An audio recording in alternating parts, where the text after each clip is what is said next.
ځکه خو رحمت شاه سایل صاحب وایي چې ولس جانان که نو د ټول ولس جانان بشي، که لږ په خپله ځمکه ودرې د اسمان بشي، بیا به تنبیږي د پلکونو ګزارونه درنه، د ستمګرو مینه وکړه نو سندان بشي، یا بنجارۍ شه یا ملنګ د پښتنو د کوڅو، سایله دا اعزاز حاصل کړه شاه جهان بشي. نو ای زما خوږو پښتنو، زه په خپل ګاډي کې کوټې ته تللی وم او چې ورسېدم نو ستړی ستومانه وم او باچا خان به د 400 نه کومو علاقو ته ته او هغه به نه ستړی کېده، همت او طاقت یې زما استاد نه زیات ولې و؟ بنیادي وجه دا وه چې هغه د خپل قام فکر کولو او د هغه قام د فکر د وجې نه په هغې کې دونه همت راغلی و چې الله پاک د هغې نه دونه غټ کار اغوستی و. نو اوس کو چېرې تاسو غواړئ چې ستاسو په ژوند کې د هم برکت وي او ستاسو په بدن کې د هم طاقت وي او تاسو هم د صبر یو غر شئ او تاسو هم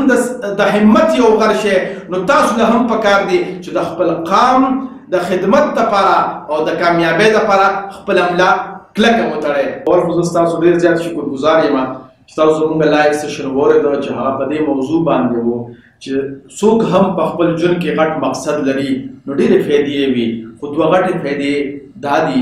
لومبۍ فایده دا چې هغه کې به الله پاک دونه همت او طاقت واچي چې باقي خلکو کې به هغومره طاقت او همت نه وي.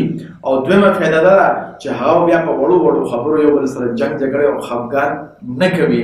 نو کوم ملګرو چې زموږ دا سیشن واورېده نو هغې ته زه دا خواست کوم چې زما دا ارمان دی چې ټول پښتون قام کې د شعور، پوهه او بیداري راشي. د هغې دپاره زه دا هلې ځلې کوم نو زما دا اواز خپلو پښتنو ملګرو سره شریک کړئ. کوم ملګرو چې کمنټس کړي په هغې کې مهران شاه دی، ډېره مهرباني، خوشحاله او ودان آباد اوسئ، بریالي اوسئ. اخونزاده نصر صاحب دی، ډېره مننه، خوشحاله اوسئ، ودان آباد اوسئ. سلیمان مومند دی د کابل افغانستان نه، یو جهان مننه، خوشحاله او ودان آباد اوسئ، بریالي اوسئ. انشاءالله العظیم سبا له به هم زموږ لایف سیشن وي او موږ سره اوسئ. فی الحال د لوی الله په امان.